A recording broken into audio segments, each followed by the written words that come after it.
말씀 중심으로 해서 영생 얻은 자의 모습이라는 말씀의 제목으로 큰 은혜 받기를 간절히 소망합니다. 저희 청년부가 이제 이번 주 주일까지해서 수련회를 마쳤는데요. 기도라는 주제로 말씀을 증거했습니다. 2주간에 걸쳐서 주일날 말씀을 증거했는데 시작하는 첫 질문이 이거였습니다. 우리 같이 또 한번 고민해 봤으면 좋겠습니다. 당신의 기도의 최고의 목적은 무엇입니까? 라는 거였습니다. 우리가 기도를 참 많이 드립니다. 그렇죠. 여러 가지 이유로 우리 대표 기도해 주신 우리 사님도 그런 여러 가지 기도 제목들이 있었는데 청년들에게 그런 질문을 했습니다. 우리의 기도에 있어서 최고의 목적이 무엇일까라는 거였습니다. 저희 중고등학교 때 생각해 보면 교리 교육을 참 많이 받았던 것 같아요. 제자 훈련했을 때 가장 많이 받았던 시간이 교리 교육이었던 것 같습니다. 그 중에 기억나는 것이 바로 이 웨스터민스터 소요리 문답 제1문이었습니다. 이러한 질문입니다. 사람의 최고의 목적이 무엇입니까? 너의 인생의 최고의 목적이 무엇이냐? 라는 질문입니다. 그리고 사실 귀에 딱지가 앉을 정도로 사실 새겨라고 그렇게 말씀해 주셨던 것 같아요. 사람의 제일 되는 목적, 인생의 제일 되는 목적은 바로 하나님을 영화롭게 하고 영원토록 하나님으로 말미암아 즐거워하는 것입니다 라는 그 고백. 다른 여러 가지 질문도 있을 수 있잖아요. 신앙의 교육을 하는 데 있어서 다른 여러 가지 질문도 할 수 있잖아요. 왜 꼭 이 질문이었을까? 어쩌면 우리 신앙의 선배들이 많은 질문들 가운데 정말 많이 고민하고 고심하고 그 중에 가장 귀한 것, 가장 우선되는 것, 가장 가치 있고 목적 있는 것이 바로 이것이 아닌가? 우리 인생의 최고의 목적이 무엇이냐? 그리고 그 목적이 바로 하나님을 영화롭게 영광 돌려드리는 것, 그리고 그 하나님으로 인하여 너가 영원토록 즐거워하는 그 관계, 그 교제를 누리는 것이라고 정의하였습니다. 어쩌면 이게 우리 인생의 정말 가장 중요한 목적 아닐까요? 많은 이들이 방황합니다. 여기저기 기웃거립니다. 어쩌면 이 목적이 흔들리기 때문에, 그 목적이 무엇입니까? 그가 가진 인생의 인생관이요, 가치관이요, 직업관이요, 이성교제관이요, 결혼관일 것입니다. 그의 인생에 있어서 가장 귀한 목적이 무엇이냐라는 겁니다. 여러분, 우리는 믿는 신자잖아요. 우리의 믿는 바, 우리가 신앙하는 바가 무엇이냐라는 겁니다. 질문 드려보겠습니다. 여러분의 인생의 주인은 누구십니까? 우리 이렇게 고백합니다. 하나님이요. 우리의 인생의 생사화복의 주인은 하나님이시다라고 우리는 고백합니다. 생과 사, 화와 복을 주관하시는 분. 그래서 하나님께서 허락하시는 생애, 그 인생을 우리는 살아갑니다. 우리가 인생이 얼마인지, 우리의 수명이 얼마나 될런지는 누군도 알 수 없습니다. 모릅니다. 그렇지만 우리가 고백하는 바가 무엇이냐면, 우리 인생을 이끌고 계시고 붙들고 계시고 결국에 우리를 구원 가운데 승리하게 하시는 그 유일하신 한 분은 하나님이시다라는 그 고백인 줄 믿습니다. 이 생각을 가지고 우리가 본문을 좀 봤으면 좋겠습니다. 우리가 요한복음 2장부터 4장까지를 좀 하나의 덩어리로 본다면, 주제적인 덩어리로 본다면 이렇게 볼 수 있을 것 같아요. 바로 가나에서 시작해서 가나로 마치는 사역입니다. 가나로 시작해서 가나로 마쳐요. 주제적으로 말한다면 이런 것 같아요. 바로 옛것에서 새 것으로 바뀌는 새로움, 이전 것에 지나서 새로운 것이 이제 임하였습니다. 우리 PPT를 한번 띄워주실 텐데요, 좀 주제적으로 되어 있는 것을 이렇게 정리해 봤습니다. 제가 말씀으로 드리면 좀 잘 안 들어올 것 같아서 PPT로 딱 정리해 보니까 이런 구조를 띄고 있습니다. 좀 보시면 가나에서 예수님이 첫 번째 표적을 행하셨습니다. 그리고 제자들이 그것 가운데 믿음을 가지게 되었습니다. 그럼에도 불구하고 두 번째, 예수님에 대해서 유대인들이 가지는 반응은 부정적이었다는 거예요. 예수님이 오셨고 놀라운 물이 포도주로 바뀌는, 사실은 옛것에서 새것으로 바뀌는 놀라운 변화의 역사가 일어났음에도 불구하고 유대인들은 그것을 믿지 않아요. 여전히 부정합니다. 예수님에 대한 부정적인 반응이 있습니다. 그 가운데 3장에 보면 예수님께 찾아온 니고데모라는 유대교 선생이 있습니다. 그는 남자이고 지도자이고 능력과 권위가 있는 탁월한 사람이었습니다.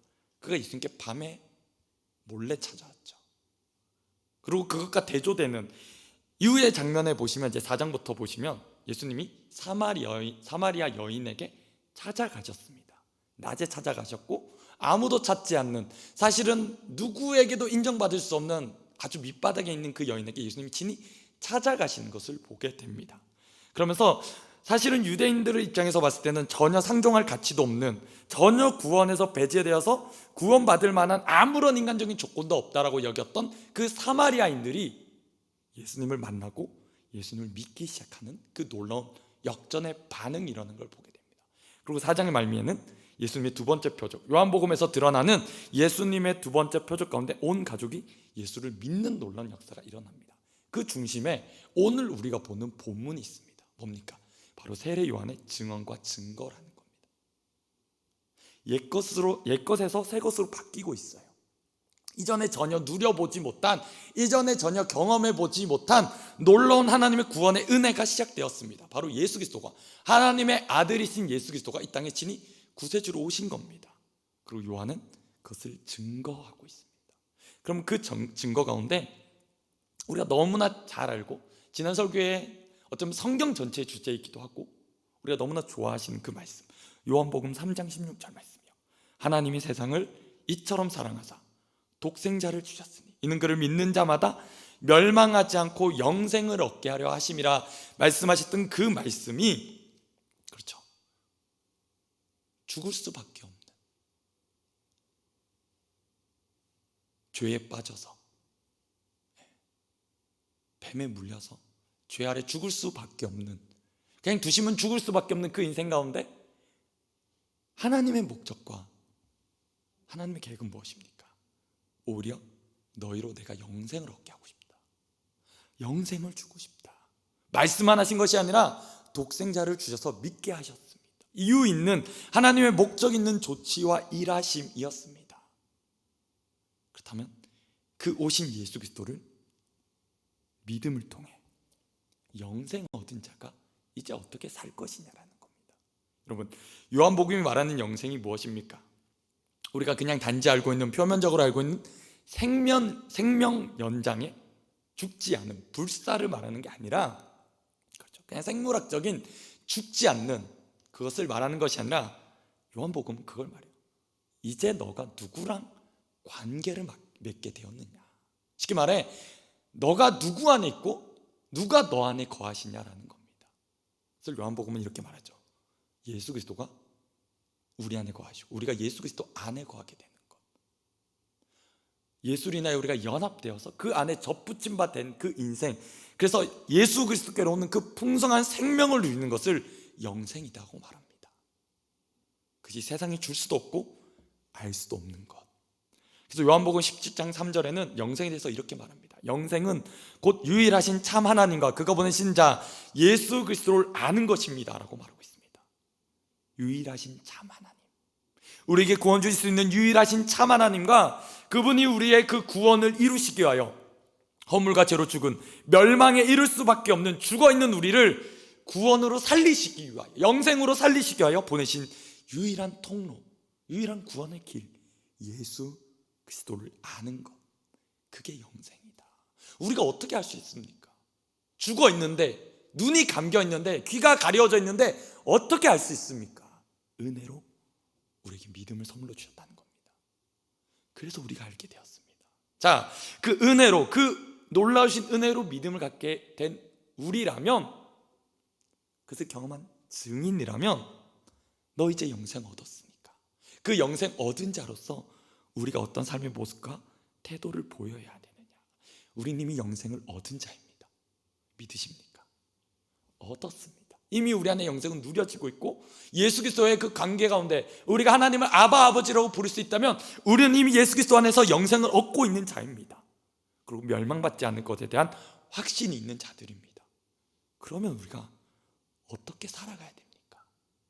그 좋은 모본을 믿음의 한 선배를 통해 보여주고자 오늘 본문은 우리에게 증언하고 있습니다. 22절에 그 후에라고 말씀합니다. 앞의 상황이 무엇입니까? 예수님이 예루살렘에서 니고데모를 만나셨습니다.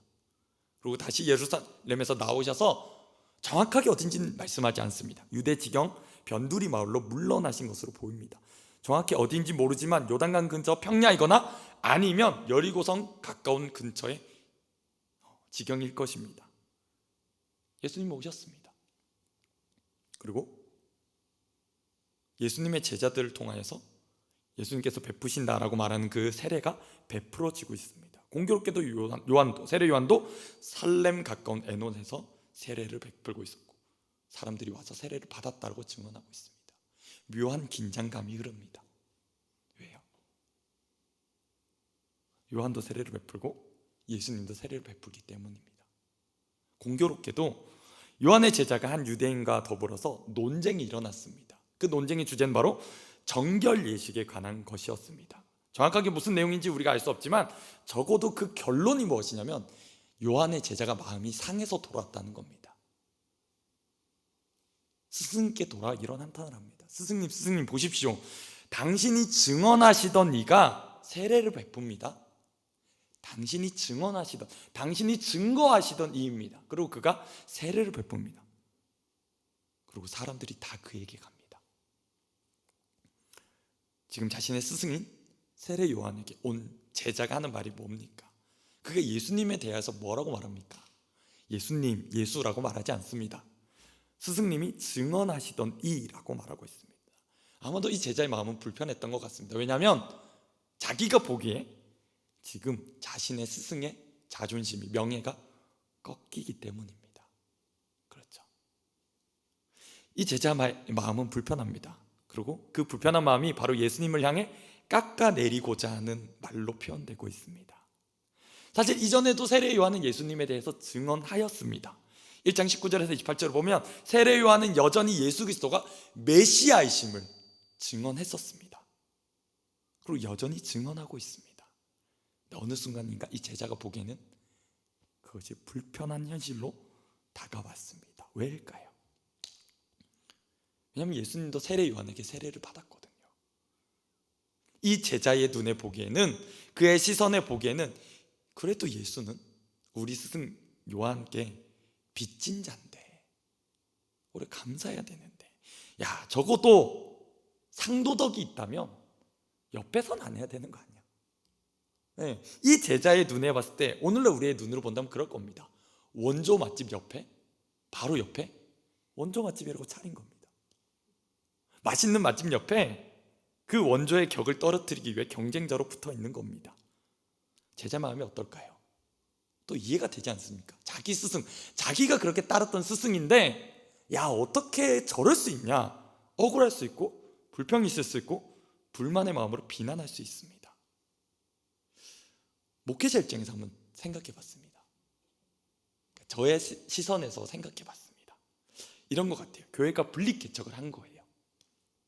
훌륭한 담임 목사님과 함께 사역했던 부목사님이 분립개척을 했습니다. 문제는 뭘까요? 이 부목사님이 너무나 훌륭하게 사역을 하는 것입니다. 문제입니다. 뭘까요? 본교회 성도님, 중직자님들이 그 개척하신 교회로 더 많이 가시는 거예요. 되게 식은땀이 흐르더라고요. 분명히 좋은 일이고 칭찬할 만한 일이고 박수칠 만한 일인데 마음이 좋지 않아요. 왜냐하면 그 스승이라는 존재, 그렇죠, 먼저 앞선 자에 대한 그 인정, 그 가치 너무나 터무니없이 무너지는 것 같다라는 마음이 들어요. 그런 마음이 우리 안에 드는 거죠. 이 제자의 볼멘 소리에 대해서 세례 요한이 뭐라 말하냐, 과연 영생 얻는 자의 삶이, 영생 얻은 자의 삶이 어떤 가치를 추구하고 그가 어떻게 말하고 살아가는가라는 겁니다. 27절입니다. 만일 하늘에서 주신 바가 아니면 사람이 아무것도 받을 수 없느니라.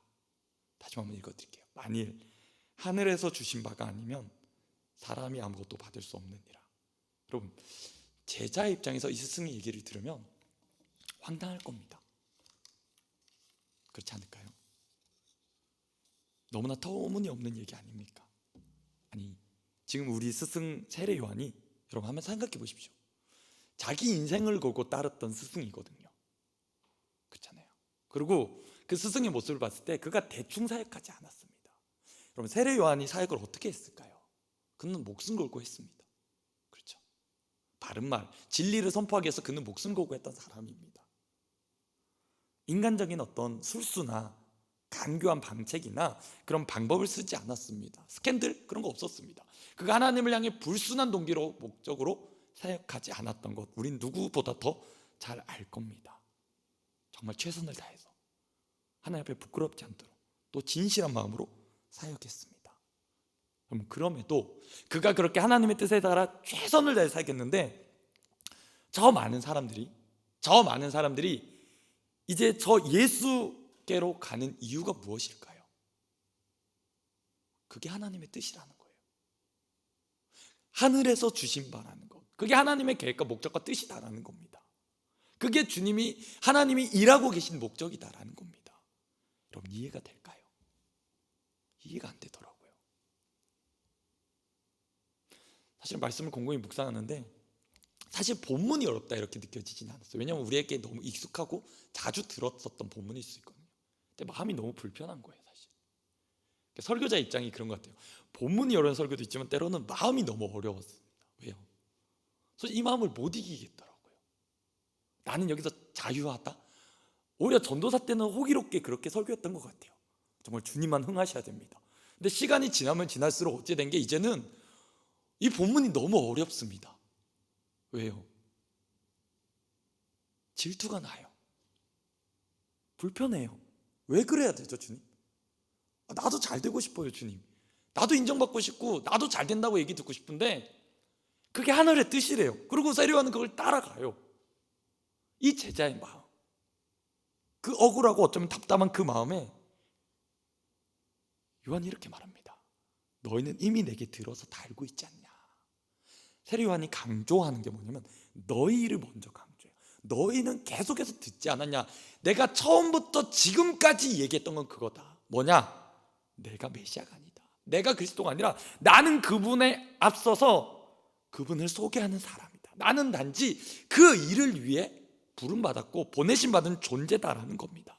나는 그냥 이 역할에 최선을 다했다라는 거예요. 어쩌면 제자의 마음에서 이 황당한 이 상황, 이 모습에 세례 요한은 그래도 제자를 이해시키기 위하여 그림을 하나 보여줍니다. 바로 이들에게 익숙한 그 결혼식의 장면이죠. 왜 내가 기뻐할 수 있느냐라는 거예요. 내가 왜 기뻐할 수 있느냐. 봐라, 너 결혼식 장면 가본 적 있지? 신랑이 있어. 그리고 그 가운데 신랑의 친구가 있어.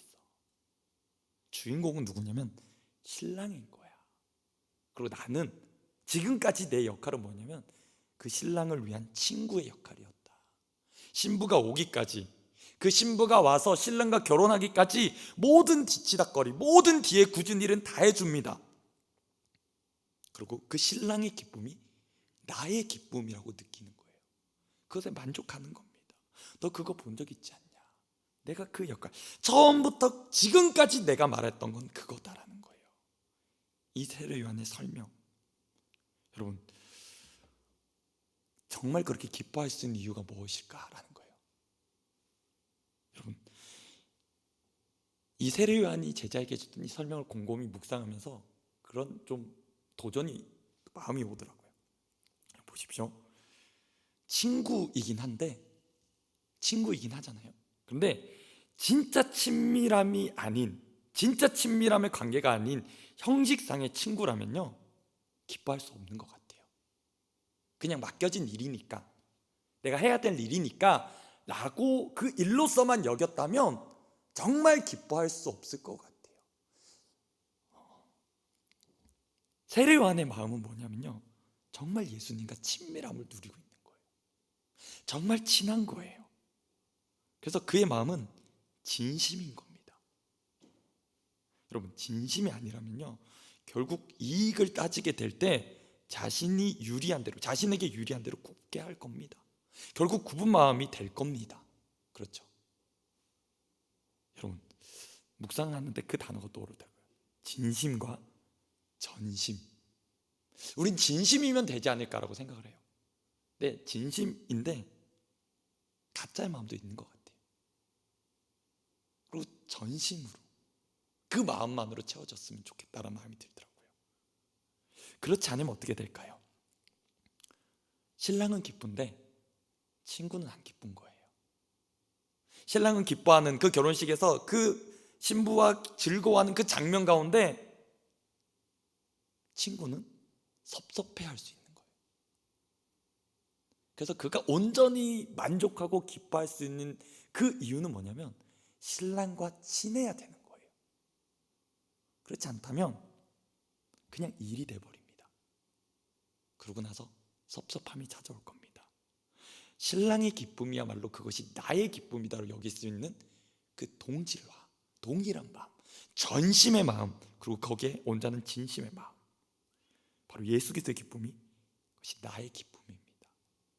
지금 신부를 취하여 누리는 그 신랑의 기쁨, 이 백성이 회개하고 돌아와서 이제 새로운 구원의 길, 자기 노력이나 자기 방법으로 구원받을 수 없는 이 죽을 수밖에 없는 죄인인 이 백성이 이제 새로운 살 길이 되신 예수 그리스도께로 돌아오는 이 일에 세례 요한이 기뻐할 수 있는 이유가 무엇일까요?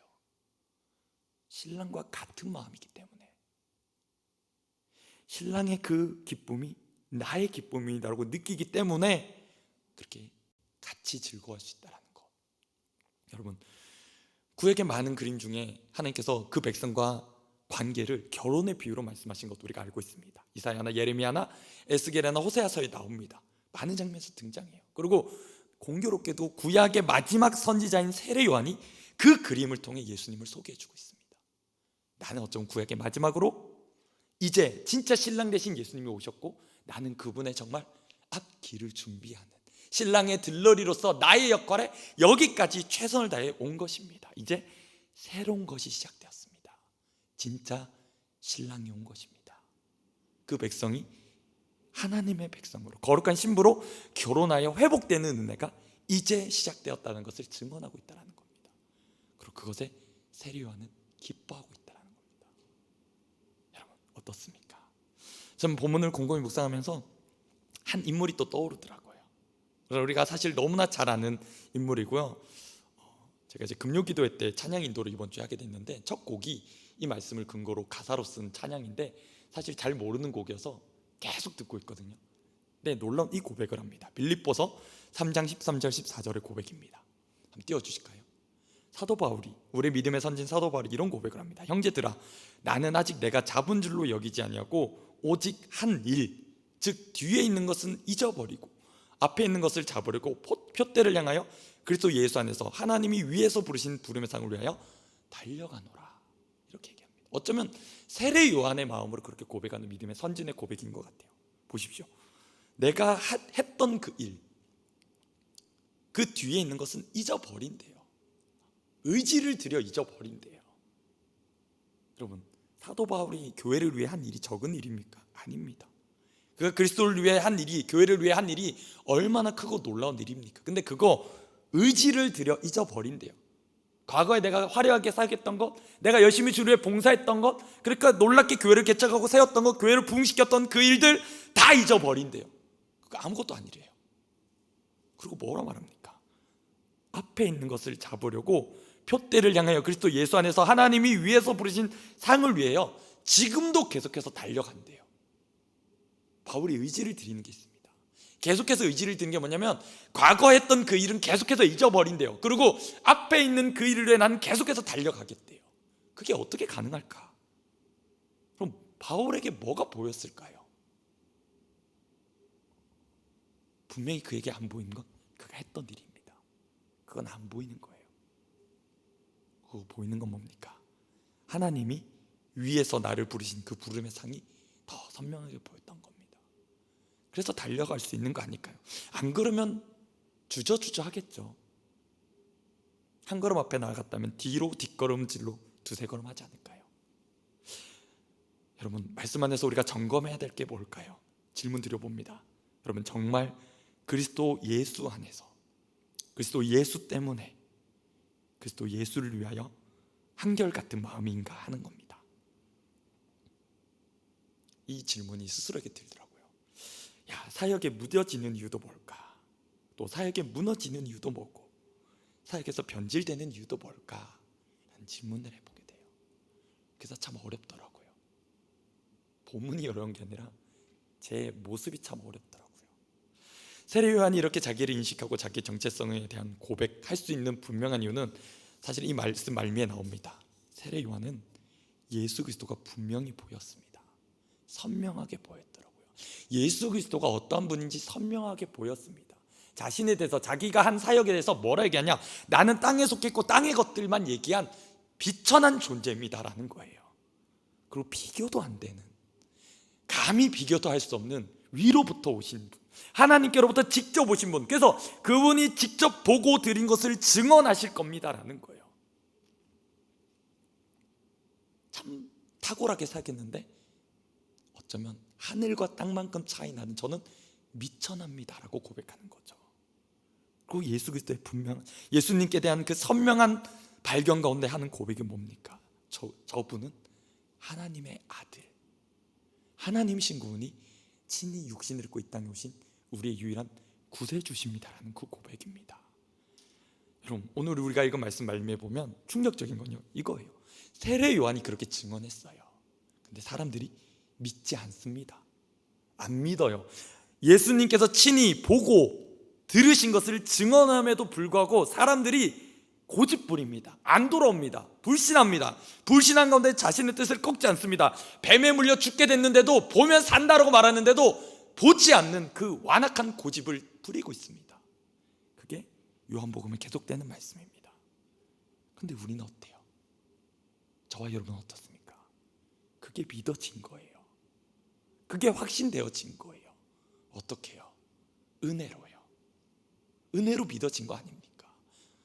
세상 사람들이 지식이 짧아서 안 믿는 겁니까? 세상 사람들이 우리보다 학식이 모자라서 안 믿는 겁니까? 아니요, 은혜로 믿어진 겁니다. 하나님의 놀라신 구원의 역사로, 성령의 일하심으로 우리의 내면에 그 진리의 말씀이 믿어지고 새겨진 겁니다. 그런 우리에게 요구하시는 게 뭘까요? 너 정말 그것 경험한 증인이라면 너 정말 어떻게 가치를 추구하며 살 거냐? 너를 통해 누가 증언되기를, 누가 증거되기를 바라느냐? 바라기는, 정말 바라기는 우리 주님만 증거되기를 간절히 소망합니다. 참 그랬으면 좋겠습니다. 우리 찬양의 가수와 함께 고백했으면 좋겠는데요, 나 무엇과도 주님을